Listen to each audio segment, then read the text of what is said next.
Morning, everyone. My name is Merritt Green. Thank you for joining us today for the Virginia Permanent COVID Workplace Standard. I'm pleased that here with me today is Jennifer Rose, who is the Cooperative Programs Manager for the Virginia Department of Labor and Industry. My name is Merritt Green. I'm the founder managing partner of the law firm General Counsel PC. We were founded in 2004 and represent clients throughout Virginia on corporate employment law, government contracts, litigation, and other matters. So with that, I want to turn it over to Ms. Rose. I apologize. We have had. My name is Jennifer Rose, and I am the Cooperative Programs Director with the Virginia Department of Labor and Industry. And today I'm going to talk with you about our new permanent standard on infectious disease prevention, or SARS-CoV-2 If you wanted to look up the standard in Code of Federal Regulations, it is 16 BAC 25-220. I'm trying to move this here. My email information is right there. That's probably the best way to reach me if you have any questions about this, and I will provide the presentation to y'all after the fact. So why have a standard and who does it apply to? The purpose of the standard is designed to supplement and enhance any existing VOSH laws, and really the main goal of the standard is to prevent the spread of the virus. As I said, it supplements any existing VOSH laws or regulation that may be directly or indirectly related to the virus, and these could include standards like personal protective equipment, respiratory protection, sanitation, hazard communication. And if any of these, if this standard conflicts with any existing rules, whatever the more stringent requirement is what shall apply. So the standard specifically recognizes that various hazards or job tasks at the same place of employment can be designated as very high, medium, or low exposure risk for purposes of application of the requirements of the standard. The standard takes a layered approach to providing employee protection against COVID-19 hazards. So there are minimum requirements that apply to all employers, as well as enhanced requirements for medium, very high, and high risk employers.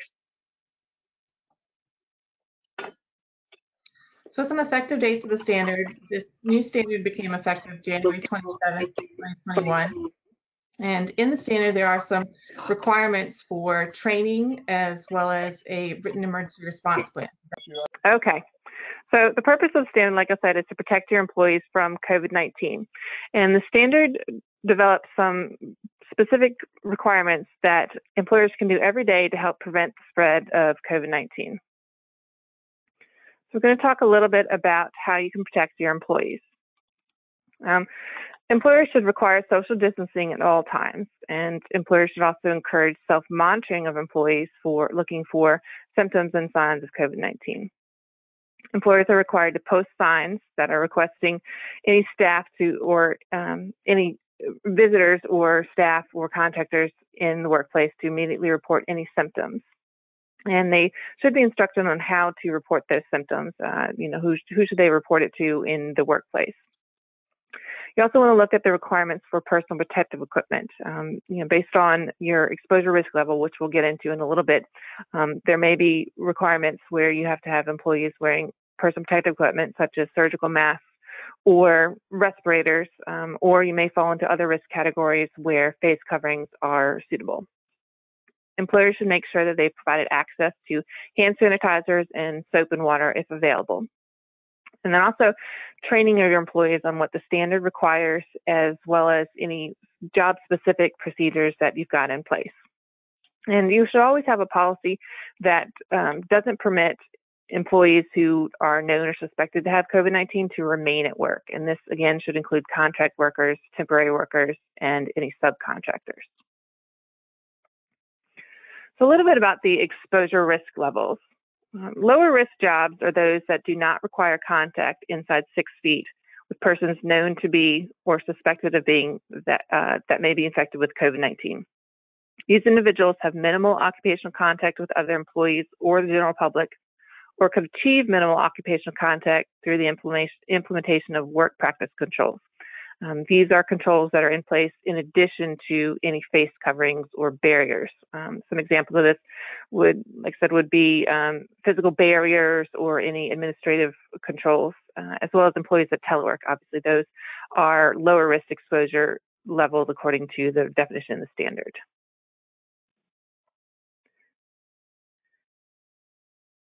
Medium risk are jobs that require more than minimal occupational contact inside 6 feet with other employees or members of the public who may be known or suspected to be infected with COVID-19. These could include, but are not limited to, waiters, grocery store workers, agricultural workers, those in the construction industry or manufacturing industry, as well as healthcare workers in settings without known or suspected sources of COVID-19. Those in the high risk are employees that have high potential for employee exposure to those with COVID-19 within 6 feet. And these include hospital workers, first responders, medical transport providers, and any medical or dental staff, including any non-medical dental support staff, medical or dental support staff that may be in the area where they could be exposed to those with COVID-19. One of the differences that we've added since we've had the emergency temporary standard is the addition of correctional facilities. Correctional facilities have been added to this high risk category just because of what we've seen through the past 10 months of the pandemic, is that high risk correctional facilities similar to nursing homes where there's a high potential for spread of the virus. Very high-risk jobs are jobs that have a high potential for employee exposure inside 6 feet to known sources of COVID-19. And typically, we're only going to see this in the medical industry, where there are medical procedures that generate an aerosol, or if you have employees that are working postmortem or laboratory procedures with specimens of those suspected to have COVID-19. Again, this is not something we typically see in everyday workplaces. We're typically only going to see this in medical industry. So how do you determine what exposure risk level your employees are exposed to? What you want to do is you want to look at the job tasks that your employees are doing. Are they being put into a place where they are having to interact with employees? Are they working side by side where they're required to work more than 6 feet within closer to 6 feet to another? You also want to look at the work environment. Is it large open space, or do employees have cubicles, or, for example, manufacturing where they're working side by side on a production line? You want to look at the presence of the virus. Have you had any outbreaks in the area, or do you have a lot of employees that are reporting that they have symptoms? You want to look at the size of the area compared to the number of employees. Again, if you have a big open area where you've got only a few employees and they have room to spread out where there's more than 6 feet of distance between them, that would obviously be preferred as opposed to smaller work areas where you've got large number of employees. Again, it talks about that working distance of, can you separate those employees so that they have more than 6 feet of distance between themselves and still do their job tasks. You also want to look at the duration and frequency of the exposure. Do you have employees working shifts, or is it regular, everyone's at the site during the same time? Can you look at things like switching off telework days, having half the staff work, every other day, depending upon, schedules like that? So basically, can you decrease that frequency of exposure? And then you want to look at any hazards that are encountered in the workplace. Do you have potential for contaminated surfaces or any airborne transmission of the virus? So the requirements for higher risk, very high, or medium risk include talking to your employees about the hazards and characteristics of the virus and the COVID-19 disease. And you want to make sure that you enable each employee to recognize the hazards of the virus, and as well as any signs or symptoms of the disease. And employees should be trained on any procedures that they must follow in order to minimize the hazard. This training must include requirements of the standard, any characteristics and methods of spread of the virus, any risk factors such as age or other pre-existing medical conditions, They also want to be aware of how the virus is transmitted. And then any safe and healthy work practices, things like distancing or disinfecting services, or can employees potentially use non-contact methods of greeting if they're dealing with the public or others. And again, personal protective equipment. If this is required in your workplace, you want to talk about when it's required, what exactly is required, as well as how to take on and take off any personal protective equipment and how to maintain that. One of the things that did change between the emergency temporary standard and this permanent standard is talking about the useful life of personal protective equipment. There is an exception there that, given the lack of availability of certain respirators or surgical masks, but the respirators can potentially be used beyond their useful life if you're following CDC or manufacturer's guidelines for things like hours of use for those. But there are certain limitations that go along with that, and your employees, if you're in that situation where you're doing that, employees need to be aware of those limitations and what process has to be included. The standard also includes training your employees on anti-discrimination. Basically, they should not be discriminated against for bringing their concerns about COVID-19, just as if it were any other standard, machine guarding, anything like that. Employees should be free to express their concerns to management regarding any safety or health hazards they may be exposed to. And then employees also must be trained on your infectious disease preparedness and response plan. And this we'll talk about in detail later, but you have to have a written plan for those very high, or medium exposure risk levels to basically detail everything that is required in the standard, as well as any training and processes that are going to go into place.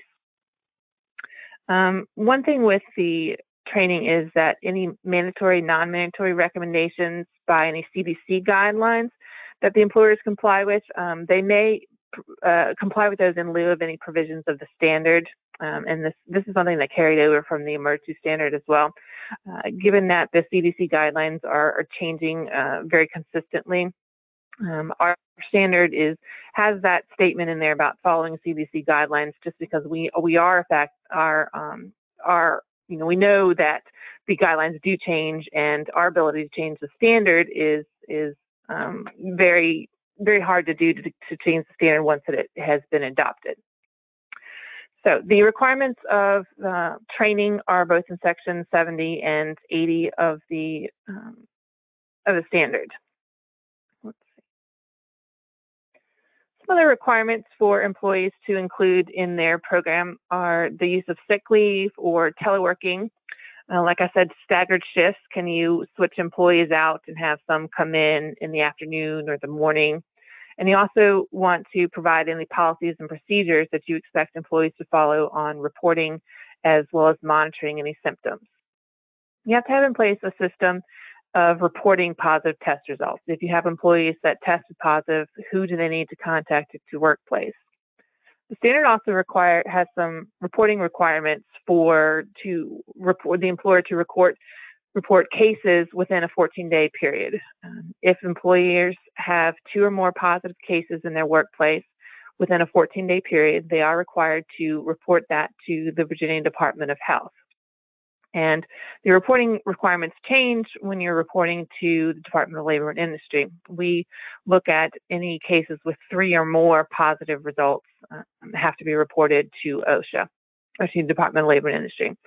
Both reporting for the Department of Health as well as the Department of Labor can be done online on our webpage. We have a reporting portal, and that's front and center on the Department of Labor webpage, which I'll give at the end of this presentation. But the standard does require those notifications to us regarding positive tests. If you want to have in place some procedures for how your employees are going to return to work, the standard actually gives details on when an employee can come back to work based on symptoms. One note on the notification of positive cases. If you are in a building where you share the building with others, the building or facility owner is required to notify all tenants in the building when there are 1 or more cases that have been discovered, and also on the floor or work area where that positive case is located. the employer, the building owner is not required to identify the individual, and his or her name will be kept confidential as requirements of ADA. But basically, they are required to inform others that there have been a case either on their floor or on another floor.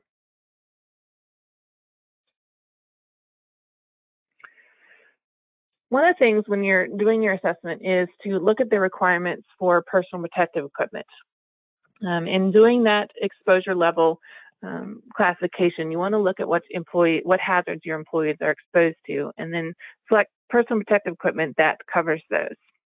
Obviously, if you have no hazards, that wouldn't necessarily require personal protective equipment and or face coverings. And then you want to look at if hazards are present or are they likely to be present in the workplace. Steps to performing a personal protective hazard assessment is to, one, inform any affected employees of the process. You want to make sure that any of those affected employees in the work area, they should be involved in the process. You want to talk with them about what hazards they may be exposed to or how they're going to be exposed to the virus. They're a good resource because they're going to be the ones who are doing the job on a daily basis and know when those exposures are. But you do, like I said, want to make sure that their input is included in the assessment. In doing the assessment, you want to make sure that you're looking at any job procedures or any potential hazards, as well as any personal protective equipment that currently may be in use. The assessment, step 2, you should review data. Again, look and see if you have any cases where you've had positive cases in the workplace, or if you have where employees are reporting lots of symptoms. Again, you want to make sure that you're incorporating this data in determining what hazards are in your workplace. The third step of performing a PPE hazard assessment is to conduct a walkthrough survey. Obviously, you want to walk through the workplace, looking at the layout, where employees are located spatially in that layout, as well as any hazards or places where personal protective may or may not already be used. And step 4 is to determine your hazard risk level. Again, we talked about those 4 different levels for very high, and medium and low exposure risk levels. Again, you're pretty much only going to see those very high exposure risk levels in specific medical settings. And then high exposure, again, is where employees have exposure within 6 feet to known sources of COVID-19, healthcare industry, medical transport, things like that, as well as the correctional facilities and nursing homes. Medium exposure risk, typically this is where you're going to see most of your workplaces, manufacturing, construction, things like that, where jobs do require minimal occupational contact with inside 6 feet. This could be just, in going to and fro offices, things like that.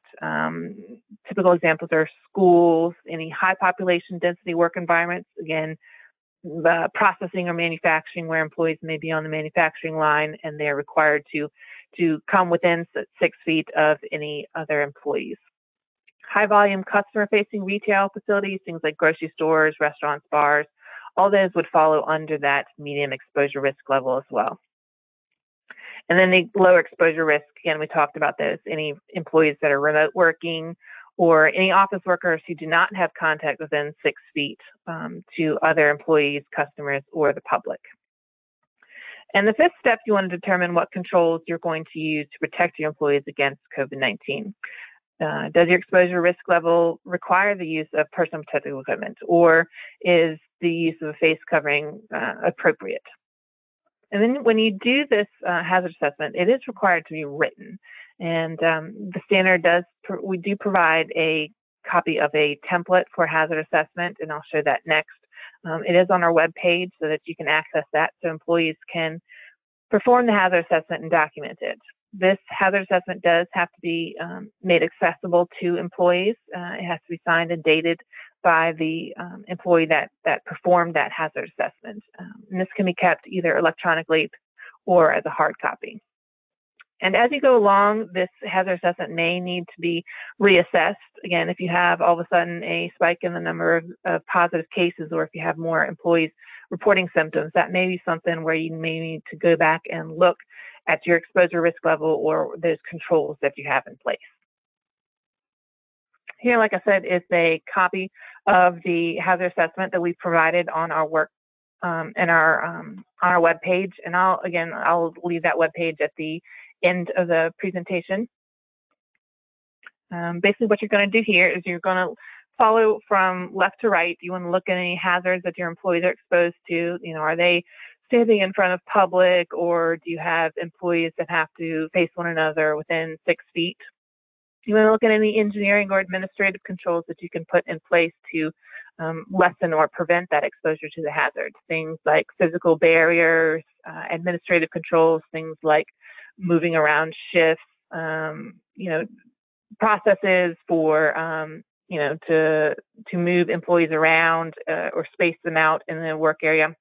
And then lastly, personal protective equipment. And personal protective equipment of any sort should be used as a last resort. You should try to control those exposures both through engineering and administrative controls. And then based on those assessments, you want to look on the left-hand side column where you're going to classify each job task as either very high, medium, or lower.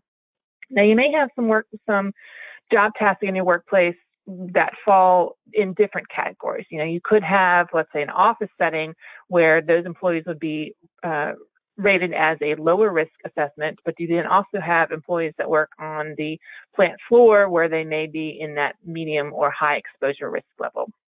So again, this is required to be assessed. You're required to do the assessment and put it in writing as part of your COVID infectious disease preparedness response plan. One note on face coverings, the standard does not define these as personal protective equipment. This is separate from personal protective equipment just because it doesn't meet the standards from the 1910 and 1926 OSHA standards. But the standard does define what a face covering is. And again, there are several risk categories where face coverings are suitable, whereas surgical masks or respirators may not be necessary. The definition in the standard talks about the face covering having to have 2 or more layers that have to be washable, and the face covering should be snug against the face and completely cover the nose and mouth. You want to make sure that there's no exhalation valves on the mask. I have seen, early on we saw a lot of the face coverings that are the formed ones that look like sort of N95 paper type filtering respirators that have the exhalation valves on them. And again, that basically serves no purpose. You'd rather it's essentially not having any face covering on because that vent does allow air and the virus to come out. One of the definitions in the standard, it does allow for neck gaiters. This is something that wasn't necessarily defined in the emergency temporary standard, but there has come out with data that shows that those neck gaiters, again, if they meet those definitions where they're 2 or more layers and snug against the face, they are acceptable to be considered as face coverings per the standard. Another control that can be in place is social distancing. And obviously, this pandemic has been around long enough. Everyone knows that social distancing is that 6-foot barrier around employees. The standard actually requires social distancing or defines social distancing as physical distancing. And with physical distancing in your workplace, you want to make sure that you ensure employees are observing that distance at all times when both on the property and as well as any time they have to go, maybe if you have employees that go to other employer sites as part of their job task. And the policies and procedures should use verbal announcements or signage or visual cues in the workplace to promote that physical distancing. One thing that you can do as far as physical distancing is to decrease the worksite density by limiting non-employee access to the place of employment or restricted access to only certain areas in order to reduce that exposure. You want to look at physical distancing in any access to common areas or break rooms. And if you have to, for example, close those, if your space doesn't allow for more than 1 or 2 people in it, or you can use controls where you put a maximum occupancy level in those common areas, break rooms, lunchrooms, things like that. With those employee areas that are common areas, you want to make sure that the employees clean and disinfect the area where they're using that, making use of those break rooms and lunchrooms We'll talk more about the cleaning and disinfecting requirements of the standard in just a bit. So one of the things that's required in those common areas for physical distancing is that the standard requires that employers post a signage listing those 4 things on the screen there. The occupancy of the space, again, if you have to limit occupancy due to social distancing, the employees need to be made aware of that. They need to be reminded to maintain that physical distancing. They also need to be reminded through the signage of washing and the importance of washing their hands and using hand sanitizer, and then cleaning and disinfecting of any shared surfaces. The standard, one difference between the emergency standard and now this permanent standard is that we specify the frequency of the cleaning for cleaning and disinfecting. The standard requires at the beginning of every job shift, or if you have multiple shifts, it does have to be cleaned at a minimum of every 12 hours. Some resources for the cleaning.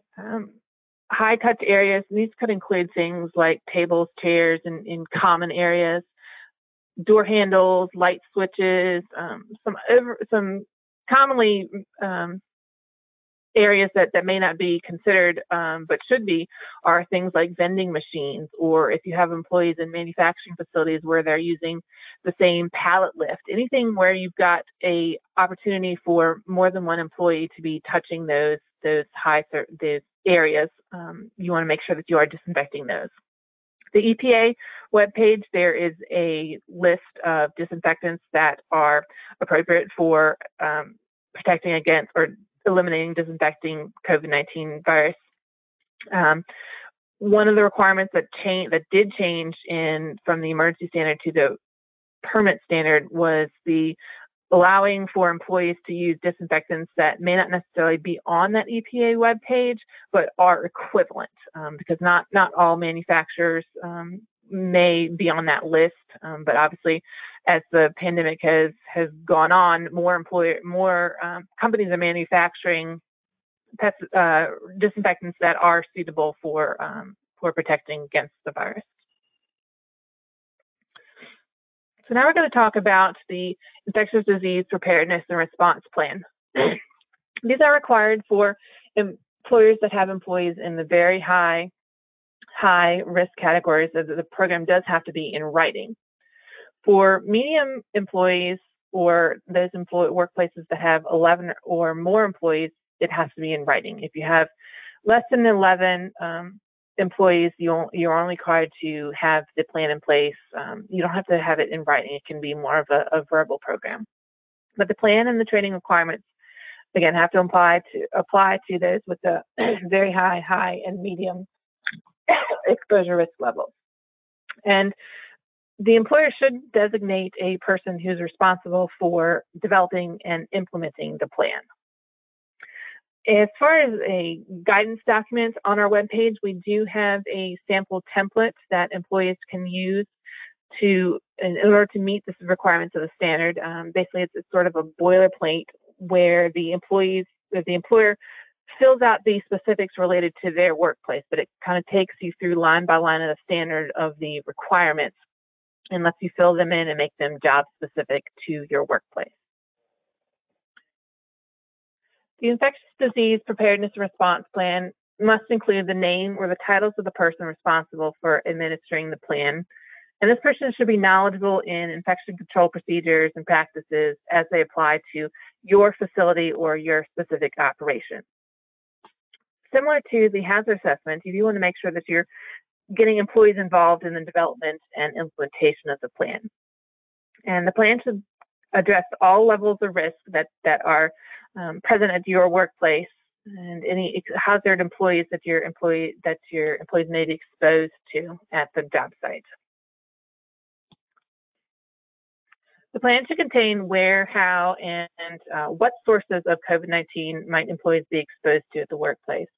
This could include things like general public or customers coming into the workplace, or in hospital setting patients, or any other persons that may come into your workplace that may be exposing those employees to the virus. Also, obviously, any known or suspected to be infected persons, coming into your workplace, then that would potentially put you in that high risk category, depending on what job tasks your employees do. And as permitted by law, you want to make sure that you're including in the written program any risk factors. You want to make sure that employees are aware of those in case any of those apply to the employees. HIPAA rules prohibit require the confidentiality of those medical risk factors, but you want to make sure that you're following that while still identifying those that may need to have different controls in place, things like the elderly employees or those employees that have medical conditions. The plan should also include any administrative, engineering, or work practices controls that you put in place that are necessary at your workplace to address those hazards. And then lastly, again, PPE. If you have any employees that need to wear respirators or surgical masks, you want to make sure that you're including those requirements in the written plan. The plan should consider any contingency planning for situations that may arise as a result of outbreaks in your workplace. And there's the potential for increased rates of employee absenteeism. You want to look at the need for physical distancing or staggering work shifts, potentially downsizing your operations or delivering your services remotely. Any of these control measures that would eliminate or substitute that exposure to the control hazards, to the hazards, should be included in your written respiratory or your infectious disease preparedness response plan. Other contingencies could include the interruption of supply chains or any delayed delivery. So you want to, look at any planning where your manufacturing or the sole purpose of your employment may be interrupted because of those the outbreaks in your workplace. The written plan should also include a return to work policy, how your employees are going to be incorporated back into the workplace after they've been infected with the virus. This new standard, the permanent standard, defines what those requirements are to allow employees to return to work. Symptomatic employees who are known or suspected to be infected with the virus should be included in this return to work program. And in order for them to return to work, all three of the following have to be met. The employer has to be fever-free, which is defined as less than 100 degrees Fahrenheit for at least 24 hours without the use of fever-reducing medications. The employee also, any respiratory symptoms such as cough or shortness of breath have to have been improved, and there have been at least 10 days passed since the symptoms first appeared. So, assuming the employees meet those three requirements, they are allowed to come back into the workplace. But these procedures have to be implemented and in your written response plan so the employees are aware of that.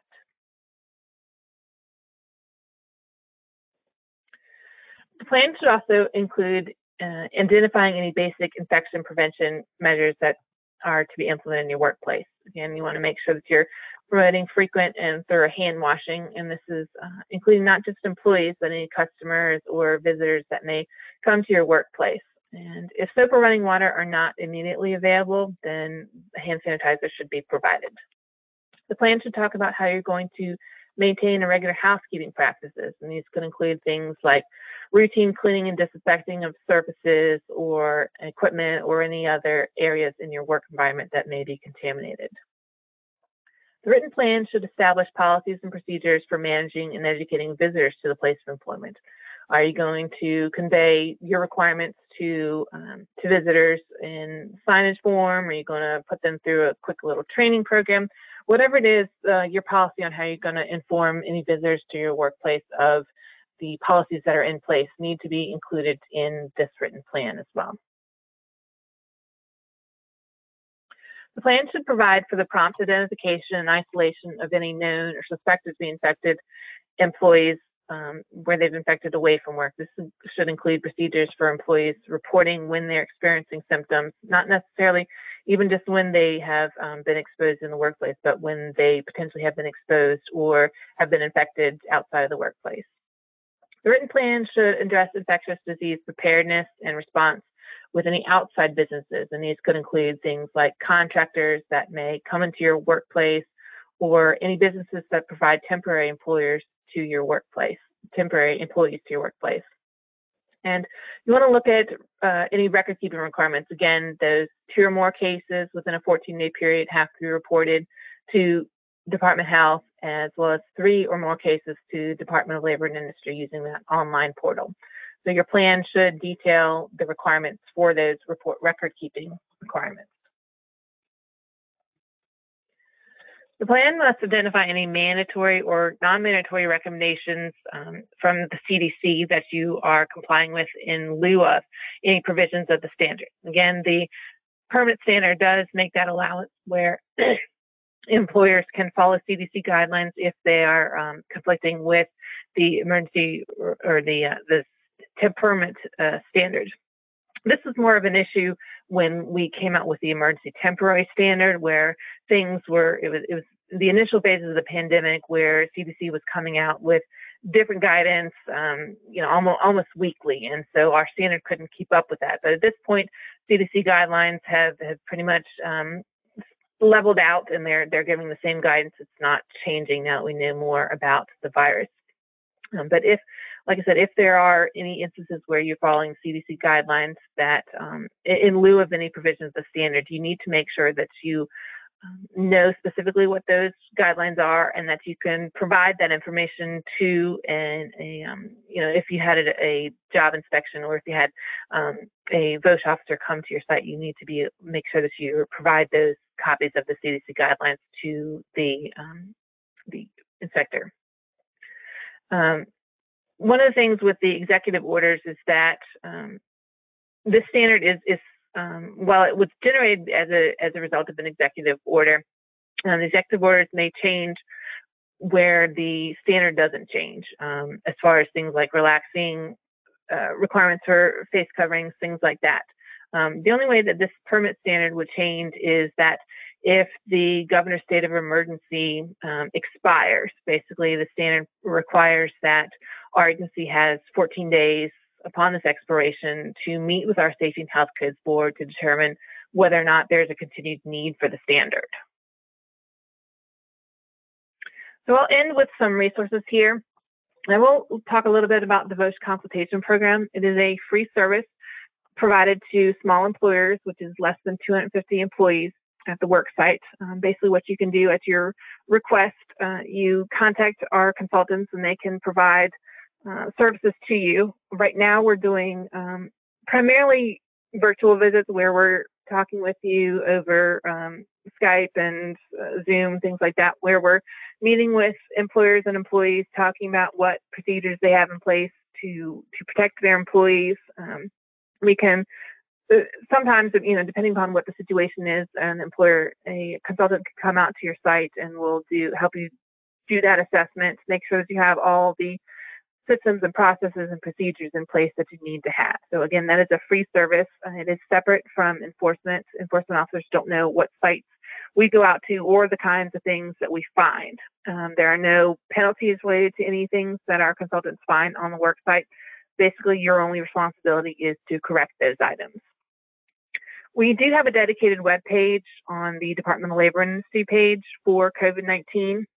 There you can find the text of the standard, the whole process where we've got minutes from each of the different Safety and Health Codes Boards meeting, any comments that we received on the public comments, as well as some frequently asked questions. But the main page you want to be concerned with is this outreach, education, and training page. This is where we've provided a copy of all these documents I mentioned. There's a PowerPoint presentation in there, which is suitable for meeting the requirements, the training requirements of the standard. We also got the template for the hazard assessment, as well as a template for the Infectious Disease Preparedness and Response Plan. I mentioned those reporting requirements for 2 or 3 or more cases within a 14-day period. That portal is available on our webpage. It is run through Department of Health, but it is available on our webpage, and both Department of Health as well as Department of Labor receive those notifications, so there's no requirement to report to both of them. It's just through this one portal. And we have set up a dedicated email address if you have questions related to COVID-19. It's on there, COVID-19 questions at valley.virginia.gov. Again, you have my email address if you have any questions that you can't get answered through the webpage or through that other email address, the COVID-19 email address. There are several of us from management that are monitoring that and answering questions. So you pretty much usually get a fast response on that. That was a lot of information. I've tried to boil down the basics of the standard. The full text of the permanent standard is available on our webpage. We're also going to put up a link there for a document that shows a side-by-side of the changes between the emergency temporary standard and now to the permanent standard. I've covered most of those where we've made those changes. There were some changes in definitions to clarify some things. But for the most part, none of the big requirements, the hazard assessment, the training, the written plan, none of those have really changed from the temporary standard to now the permanent standard. So hopefully this was provided you some information about the standard, and I would encourage you to contact us if you have any questions, or to certainly go to that webpage and to get any information that you need. Jennifer, thank you so much. This is Merritt Green again. We do have a number of questions, and hopefully you can stay around for another few minutes to hopefully answer a few of these. Okay. Number one, someone asked if there'll be a copy of the recording, and yes, we'll send out a copy of the recording to everyone. Next question. Your company is in the medium risk category, manufacturing. Employees can stay 6 feet apart. Are masks required while apart? There are mask requirements, yes. And this is one of those areas where the executive orders go along with our requirements for the standard. Any of those controls that things like social distancing, those administrative controls, have to be included along with those face coverings. Excellent. Next question was, what category would teachers be? Teachers are in that school category, and let me go back up and see if I can. Let's see. Oh, I can't get it up, but they would be in that medium risk category. I can scroll here back to this. Yeah, the medium risk categories are, again, because they have exposure to the public per se, with students coming into their workplace. And there are situations, obviously, where the employers or the teachers cannot, you can't prevent that exposure within inside 6 feet of the students. Excellent. And I think you would have medium high or medium, under 10, depending on the size of the school. Most schools would probably. As far as the requirements, yes, and that's.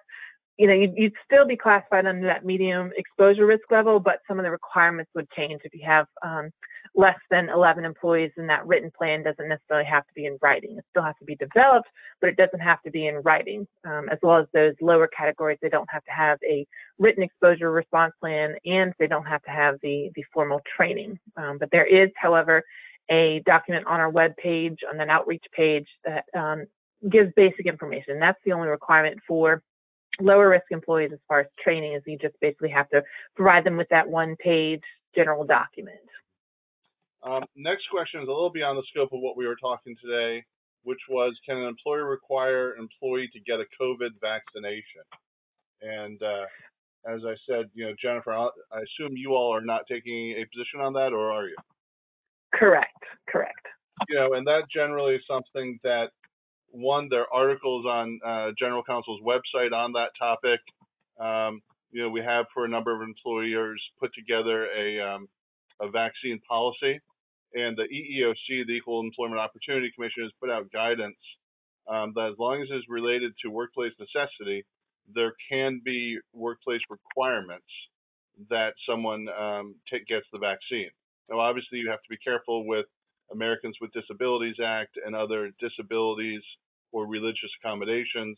So you really need to consider it on a case-by-case basis.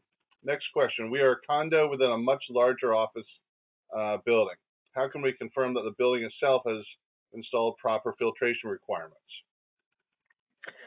There is something there was a change as far as ventilation requirements in the standard, and these typically are specific to those high-risk categories where you've got employees or patients, things like that in hospital settings. But it references an ASHRAE standard, which talks about ventilation. But basically, it lessens the requirements for those employers to make sure that their building facility is properly ventilated. And I can, let me see if I can pull that standard up here and I can tell you exactly where it is.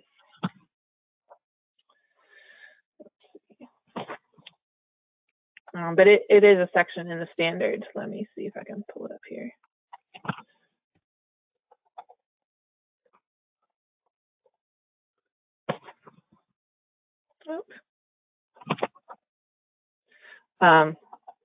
If you want, I can get that person's email and I can email them specifics of what the standard says. But it does talk about employees in that high-risk category needing to make sure that the ventilation systems are in place and making sure that you have clean ventilation zones and areas where there is requirements for certain amounts of air movement. So that actually looks like section 50 and B1 of the standard. So if they have specific questions related to that, they can find that there. Great, thank you. Next question was, can an employer require a negative test result before having an employee return to work? Those return to work requirements are in the standard, and it talks about meeting those three requirements. So a positive or negative test doesn't necessarily have to be included in those. But again, if that employee is fever-free, respiratory symptoms have improved, or there have been at least 10 days since the symptoms have first appeared. So that doesn't necessarily require that test. Another question was, if your employees have been vaccinated, are the written requirements still needed? Do you still need to comply with permanent standard? Correct. Yeah, I think so. Are bank tellers low-risk employees? No, because they do have exposure to the public. Yep. And this is... Go ahead. This would be one of those categories where potentially you could reclassify them to lower if you can ensure that they have that they're maintaining 6 feet, no exposure within 6 feet of any employees or the public. But typically you're going to see them as that medium risk category, just similar to grocery store workers, waiters, things like that. Gotcha. In a professional services setting, law firm, architecture type business, CPA firm, where everyone has their own offices, are face masks required when you're working in your own office? There are some, you can be more relaxed with the use of face coverings. I know personally our office, we do have individuals with, where we have closed offices, and basically our requirements are that you can take them off when you're in your office by yourself. Obviously, if any other employees come into your workplace, we have a requirement to put them on.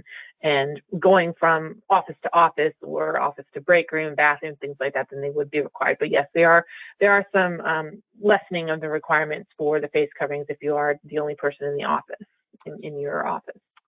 Next question, we follow the CDC return to work requirements. Are we compliant with the Virginia standard? Correct. And again, this is where we allow that CDC requirements allowed to be used in lieu of the standard. You just need to include that in your written plan. What category would housekeeping staff in a hotel be, where there's little or no contact with a guest and they're generally working alone, perhaps evening? Well, one of the things that I would make sure that they look at when they do their hazard assessment to determine the exposure level is the potential for being into contact with surfaces that have been contaminated. So while they may not be exposed to employees, they may be exposed to those surfaces that may be contaminated. So they could have that exposure in other forms. Good. All right. And actually, things like domestic service workers, they are, like I said, again, would fall into that medium risk category. If you're a government contractor with employees that work on a government base, do you go by the bases plan? It depends what you are. If you're working on a federal site, then you'd follow the federal requirements. And as of now, federal OSHA doesn't have a COVID-19 standard. They are shortly, I think they have a short amount of time to develop one ever since Biden has been elected. So there will be something coming, and they've contacted us to use ours potentially as an example. So you could see requirements that are similar to our state plan requirements coming from federal requirements, but Virginia OSHA, the Department of Labor and Industry, does not have jurisdiction on those federal sites, so we couldn't enforce our written requirement plans on this federal site. But like I said, that doesn't mean you're scot-free with having to have any requirements, because they are coming from federal OSHA. And right now, federal OSHA, until they have a standard in place, they can still cite the general duty clause related to COVID hazards. So it's you do want to make sure that you have some sort of system in place. But like I said, the main concern is just who the jurisdiction is of who would be able to enforce those standards. We still have a number of more questions. Maybe we'll go about another 5 minutes. Okay. Shortly after 11 o'clock. How are we supposed to deal with customers who say they've been vaccinated and are not wearing a mask? Basically, it's up to you, the employer, to make sure that you are implementing your plan, and your plan should include exposure to the public. And if you require masks in your workplace, then that's what you need to do to be in compliance. And the public just need to recognize that is a requirement for things like, I assume, face coverings, even if they have been vaccinated. Because as of right now, there's no relaxing of the standards just because people have been vaccinated. Yeah, there's no exception for vaccinated persons at this point. Correct. What category would a massage therapy be? Again, medium risk, because you have exposure to the public, same as hairdressers, things like that. Basically, anyone who has that exposure to the public. Does Virginia no longer require 2 negative tests to return to work? That is not in the standard for a return to work section, no. And that's one thing that changed from the emergency temporary standard to the permanent standard. That used to be a symptom-based or a test-based. We have since taken out that test-based just based on information that we received from Department of Health. So it is strictly just a symptom-based return to work policy. I think the answer here is no, but do we have to report employees who tested positive while working from home? So not in the workplace. If you have 2 or more employees, an outbreak, obviously this is not going to be work-related. Basically, the determination of work-relatedness comes from our assessment of the workplace. But again, you're not going to have it in workplace from the telework employee, so it's not going to be covered under our requirements of the standard. What do you recommend for a staffing agency? Staffing agency has employees working in different locations for different clients. Should they have their own plan in place or follow the plan of the employer where they're placing employees? They should be following the plan of the employer, the actual work environment that they're working in. Let's see here. Under the permanent standard for an organization that has multiple centers with similar titled roles, does a risk assessment have to be done for each center, or can it be done universally by role given that the work is similar from center to center? It can be done just one general one that covers all of the tasks that are present at each of those facilities. I would caution you against, though, if you have one facility that may do sort of those one-off tasks that may put them into a different exposure risk level, you'd want to be aware of that and make changes. But for the most part, you can do one general overall assessment. And what would you recommend for a company that has employees in different risk categories? So, example, you have office staff that would probably categorize as low risk, but then you have, field employees. Let's say it's in the construction industry or plumbing industry, and they're going into people's homes and doing work, and they're probably medium risk for that work. What do you recommend that they do? Again, this medium risk would have to because you have those medium risk employees, the employer would have to have the plan, do the training, things like that. But one of the things that you could do with the training is that you could step down the training requirements, whereas you have the medium risk employees would have to have the full-blown PowerPoint presentation training, whereas those lower risk employees could only required to have that general information. So that would be one of the differences. But still, as far as the requirements of the written plan and doing the hazard assessment, they're going to be the same regardless. Excellent. Well, with that, I think we're pretty much out of questions and out of time. So Jennifer, thank you very much for your time today, and thank you everyone for your participation. We will send a copy of the presentation to everyone that registered today. I apologize for any of the technical difficulties at the beginning. I trust it was user error by me. But thank you very much. Take care. And if you have any questions, please follow up with Jennifer and her department, or you can always contact us here at General Counsel. Thank you and goodbye. Thank you.